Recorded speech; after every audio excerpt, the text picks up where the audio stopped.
Siapa tadi ya? Amelia apa? Oh iya Amelia ya. Amelia belum join lagi. Selanjutnya hipotesis. Di sini ditemukan dua hipotesis. Yang pertama, hipotesis utama, yaitu pendapatan per kapita yang lebih tinggi akan berhubungan dengan tingkat pengangguran yang lebih rendah.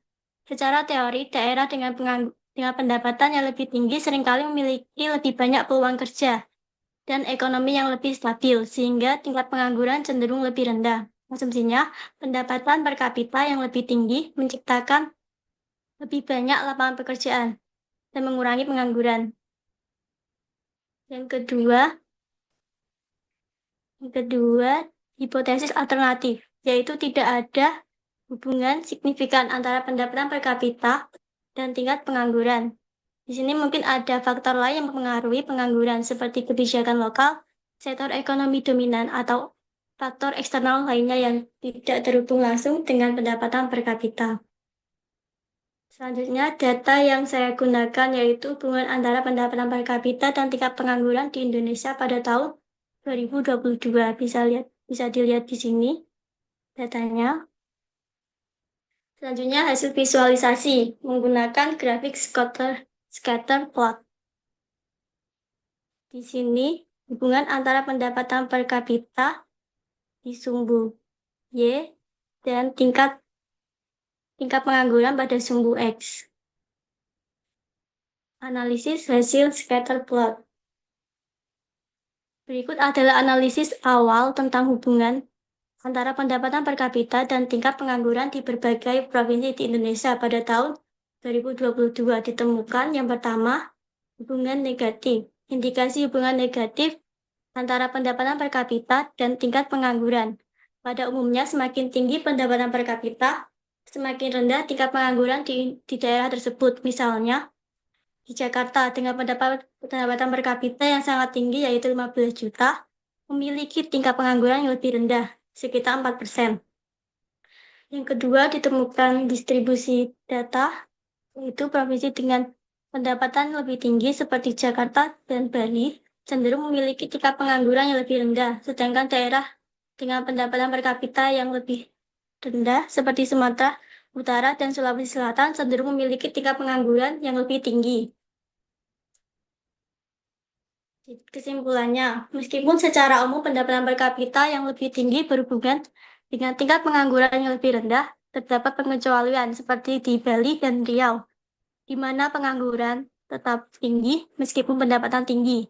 Hal ini menunjukkan bahwa faktor lain seperti ketergantungan pada sektor tertentu, seperti kualitas lapangan pekerjaan, kebijakan lokal, juga mempengaruhi tingkat pengangguran. Oleh karena itu, penting untuk fokus pada diversifikasi ekonomi, pelatihan keterampilan, dan penciptaan pekerjaan yang lebih berkualitas untuk mengurangi pengangguran secara lebih efektif. Sekian yang dapat saya sampaikan, kurang lebihnya saya mohon maaf. Wassalamualaikum warahmatullahi wabarakatuh. Oke, Amelia. Nah, Amelia. Nah, teman-teman, jika yang kalian angkat itu misalkan seperti punya Amelia ini tadi ya, di mana pengangguran dihubungkan sama apa tadi tingkat pendapatan atau apa. Asli nih, secara awam pun kita udah bisa mengatakan ya, yolek dia punya pendapatan kan berarti gak nganggur. Nah kan kan ya secara awam ya, dia gak nganggur soalnya wis di pendapatan kan gitu. Nah, tapi teman-teman sebagai data science tidak cukup dengan anggapan awam seperti itu. Ya memang kalau orang sudah punya pendapatan berarti dia gak nganggur. Itu pendapat awam. Nah, biar ini menjadi suatu yang ilmiah, makanya kita bikin seperti ini tadi. Kayak yang dikatakan temanmu Amelia tadi, di Lampung apa di mana tadi ya, sesuai grafikmu itu kan pendapatannya tinggi, tapi ternyata pengangguran juga tinggi. Nah, kalian hal seperti ini yang harusnya kita ungkap ya. Jakarta pendapatan tinggi, pengangguran rendah, ya itu sebanding. Maksudnya sebanding sampai opini orang awam. Tapi bagaimana saat orang awam itu kita hadapkan dengan datanya Lampung tadi, misal. Lampung pendapatannya tinggi, iya. Tapi kok pengangguran masih tinggi? Nah, kan berarti ada kontradiksi, ada masalah di situ. Masalahnya apa? Nah, itu yang kamu tanyakan. Kita sebagai data science nggak harus ya. mengungkap semua masalah itu enggak harus kayak ini tadi contohnya. Harapannya Amelia Kimang. Yang diungkap adalah masalah pengangguran dan pendapatan. Ternyata ketemu masalah baru. Lampung tadi.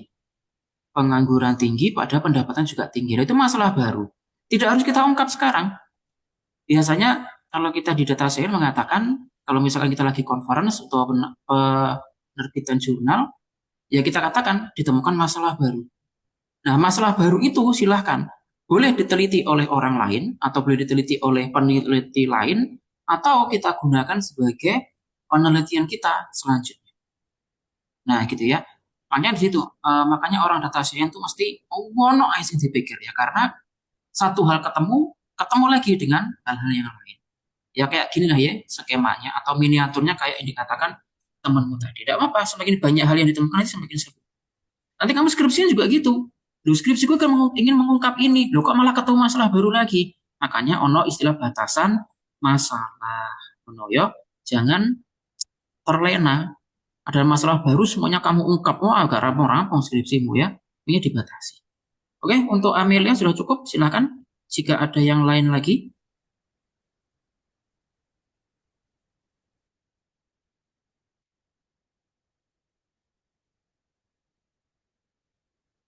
silakan. Jika mungkin ada yang lain yang mau presentasi,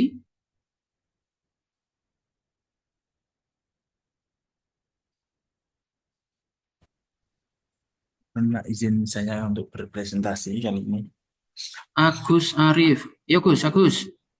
Iya, bentar Pak. Nyiapin Agus, aku isu mau buka, ketemu. buka laptop Pak ini.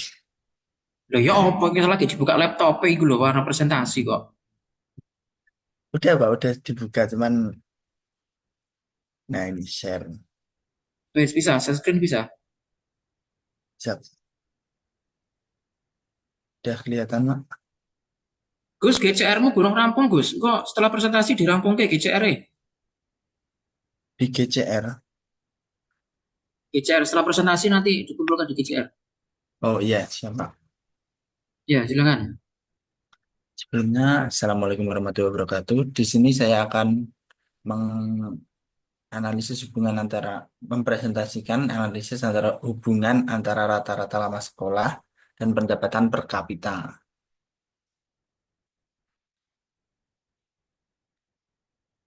Silakan.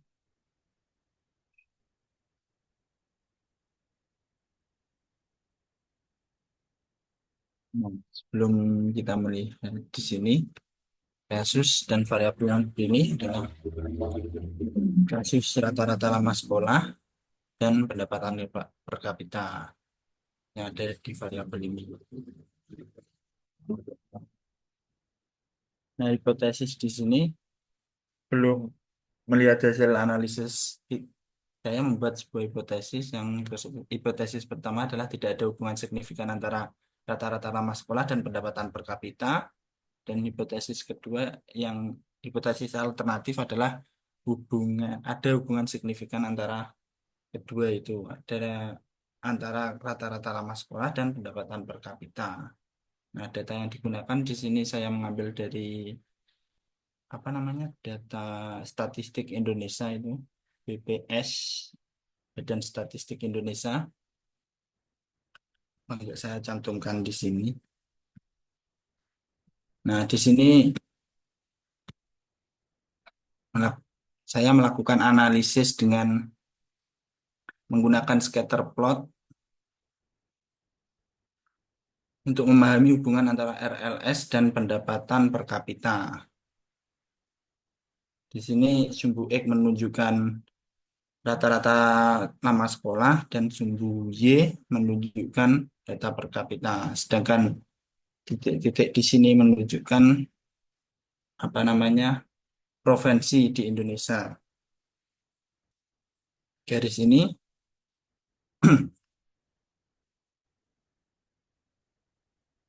garis ini menunjukkan em, apa namanya tren umum. Ini menunjukkan tren umum dari analisis menggunakan scatter plot. Nah, hasil analisis di sini didapati bahwa dari diagram analisis statistik sebelumnya dapat dilihat bahwa korelasi antara RLS dan pendapatan per kapita adalah 0,8, 0,85. Angka ini menunjukkan bahwa hubungan positif yang kuat antara kedua variabel. Artinya provinsi dengan rata-rata ramah sekolah yang lebih tinggi cenderung memiliki pendapatan per kapita yang lebih tinggi. Nah, garis regresi di sini ditambahkan pada scatter plot menunjukkan bahwa dapat hubungan linier antara RLS dan pendapatan per kapita. Kemiringan garis regresi adalah 0,95 yang berarti bahwa setiap tambahan 1 tahun pada RLS berhubungan dengan peningkatan pendapatan sebesar 0,95 juta. Signifikansi statistik p-value yang diperoleh dari analisis regresi kecil dari 0,05. Misalnya p-value 0,01 menunjukkan bahwa hubungan antara RLS pendapatan per kapita adalah signifikan secara statistik. Ini dapat mengidentifikasikan bahwa perubahan dalam RLS berpengaruh terhadap perubahan per kapita. Nah, kesimpulannya berdasarkan analisis ini, hipotesis satu atau hipotesis alternatif yang dapat diterima, yang berarti hubungan positif yang signifikan antara rata-rata lama sekolah dan pendapatan per kapita. Semakin tinggi tingkat pendidikan masyarakat di suatu provinsi, maka semakin tinggi pula pendapatan per kapita di wilayah tersebut. Ini menunjukkan pentingnya pendidikan sebagai pendorong utama bagi pertumbuhan ekonomi dan kesejahteraan. Baik, sekian dan terima kasih apabila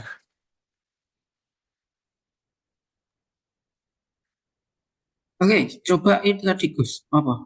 Slide keempat, keempat judul ketiga, analisis data scatter yang plot. digunakan. Sebelum ini, Data yang digunakan ini. nah itu, Ini data yang ambilnya dari digunakan pendapatan per kapita. Oke, terus lihat grafiknya. ini. Oh, berarti gini ya, regresinya sempurna ya. Ya, Dalam artian, kalau sekolahnya lama, berarti nah, pendapatan juga tinggi. pada Ngono to karepe? ya, Nek sekolah suwe tapi gak munggah-munggah ya apa? kan ini dari hasil analisis, Pak. Nah, itu kamu jadikan ini hipotesis, tambahan hipotesismu. Oh, iya. Jadi misal, kan data ini sangat optimis, mesti sekolahnya tinggi, berarti pendapatnya juga Pendapatan. tinggi. Nah, itu kan Ya, optimis banget ya. Tapi kita juga punya pikiran lah, misalkan dia itu sekolahnya lama, tapi mergo gak munggah-munggah, duwet areke, misalkan ngono iso ae toh. Apakah dia nanti juga pendapatannya tinggi? Nah, itu kamu masukkan hipotesis tambahan, sehingga analisismu nanti bisa lebih mendalam. Itu maksudnya. Wes ya paham ya, Agus? ya, ya, paham, paham, paham. Siap, Pak, paham. Aku sudah cukup bisa close screen. Oke, terima kasih. Kurang lebihnya, Pak. Terus ada lagi nggak yang mau presentasi?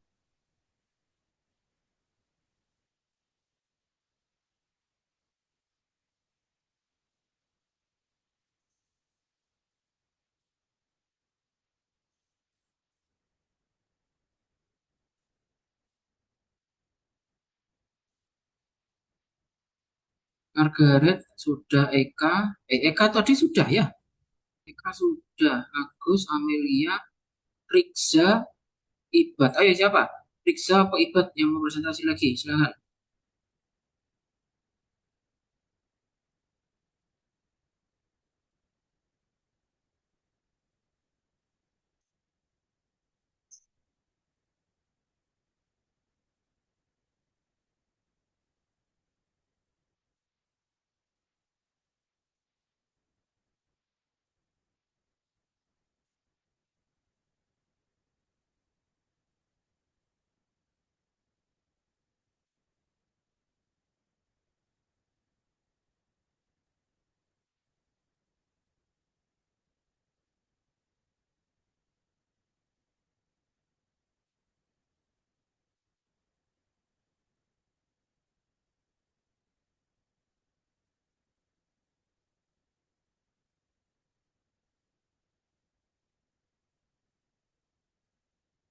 Ampun, nggak ada?